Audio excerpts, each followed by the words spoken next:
In the shadow of Cache Creek, Oklahoma, stands a strange and stubborn house. 2 stories tall, painted white, its broad roof crowned with hand-cut wooden stars that catch the prairie sun like badges of rank. A Comanche man steps onto the porch, long braids bound with otter fur, a single eagle feather rising from his hair. A tailored European coat over buckskin leggings. He is 6 feet tall and built like the buffalo he once chased. White visitors tie their buggies out front. Senators and cattle barons climb the steps to shake his hand. His name is Quanah Parker, and the paradox is complete. 40 years earlier, he led 700 Quahati warriors in a sunrise charge against buffalo hunters armed with long-range rifles.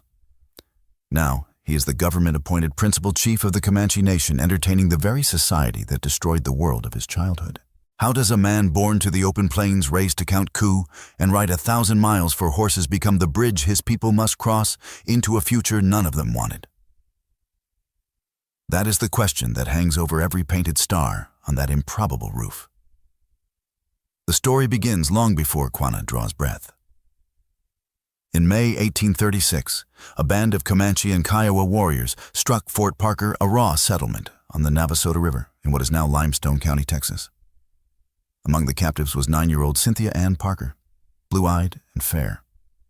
She vanished into the immense grasslands the Comanche called their own. Adopted into a Nocona family renamed Nadua, she carries herself with dignity and grace. She grew to womanhood, fluent in Comanche, married to a rising war leader named Peta Nocona, and bore him 3 children. The eldest born around 1845 near the Wichita Mountains, or perhaps beside Cedar Lake in the Texas Panhandle.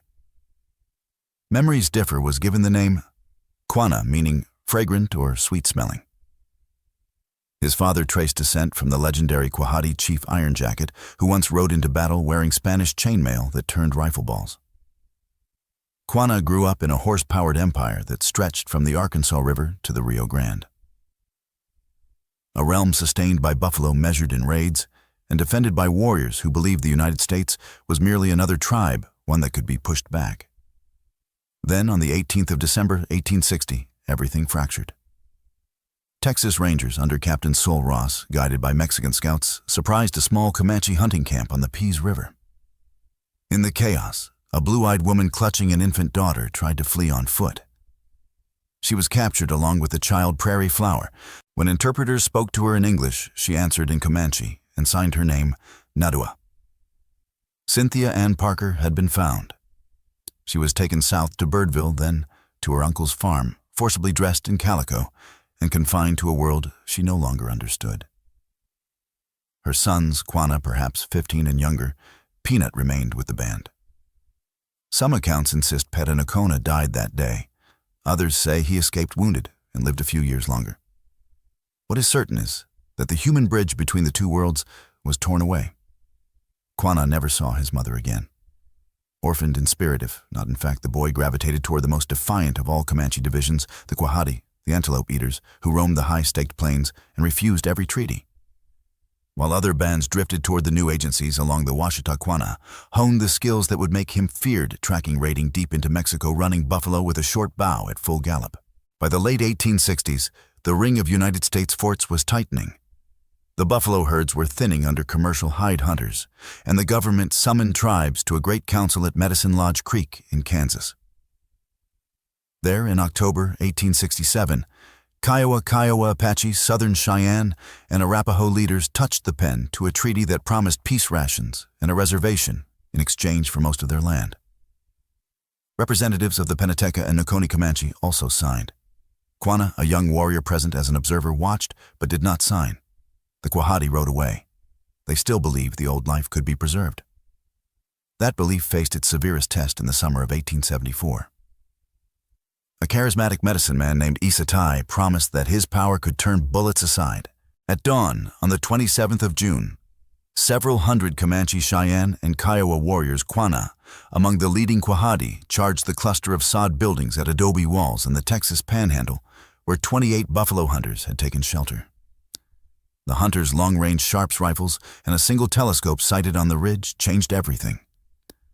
By the end of the day, the warriors had lost perhaps 15 men and gained nothing but a bullet graze across Quanah's shoulder. The attack failed, but it succeeded. In one respect, it provoked the United States Army into total war.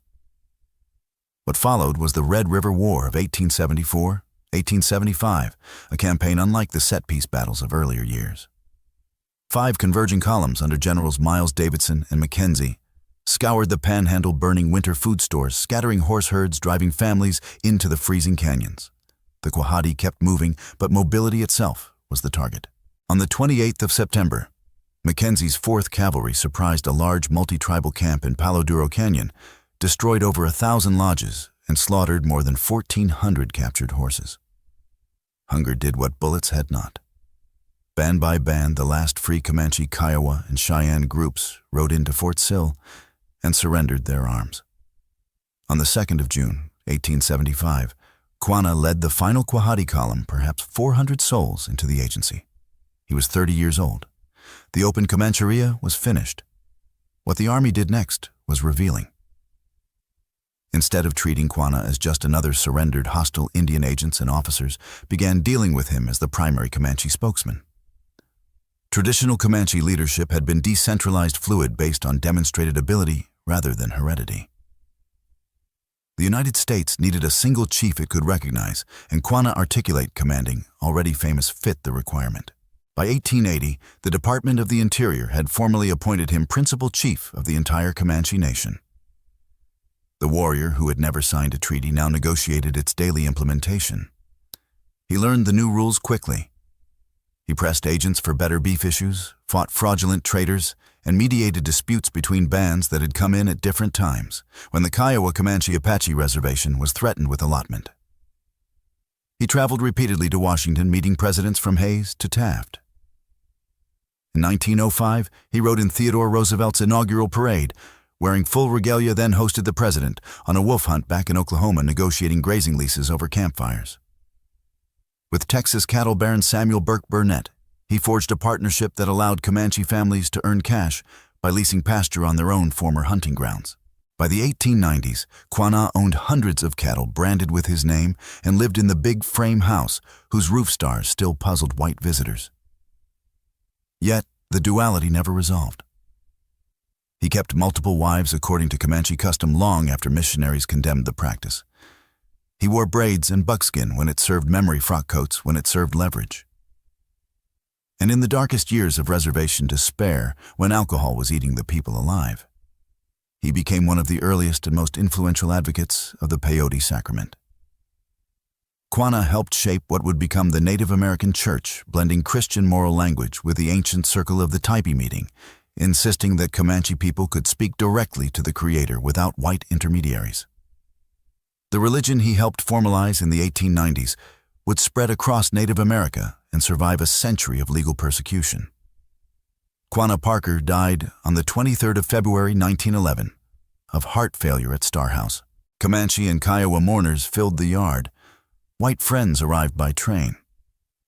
He was buried at Post Oak Mission, then in 1911, reinterred beside his mother and sister at Fort Sill's Chief's Knoll after he himself had arranged their removal from distant graves years earlier.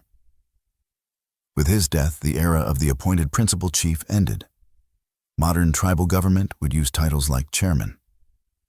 Many therefore call him the last chief of the Comanche, though some reserve that phrase for older leaders who never surrendered at all. His legacy is not simple triumph or tragedy. The Jerome Agreement of 1892, which he opposed but could not prevent, opened most of the reservation to white homesteaders. The Supreme Court's 1903 decision in Lone Wolf versus Hitchcock confirmed that Congress could break treaties unilaterally, rendering even the most skilled native diplomacy conditional. Yet, the Comanche Nation endured. The Native American Church endured its legal protections, owing something to the religious framework Quanah helped articulate. And on the plains, where buffalo once darkened the horizon, descendants still gather under Typee poles to sing the old songs in the new way he sanctioned. Stand again before Star House. Now moved to a museum, ground its painted stars restored, and the central question returns. Quanah Parker did not reconcile two worlds. He inhabited their violent overlap. He turned the authority earned in war into the leverage that bought his people timeland leases, a spiritual practice, and a corporate memory that refuses erasure. The real fault line was never simply Indian versus white. It was memory against official history survival, against assimilation, sovereignty against wardship. Quanah stood at that line for 36 years after surrender, neither surrendering his past nor surrendering his people's future. The stars on his roof were not decoration. They were coordinates in a country that no longer existed, yet somehow still refused to vanish.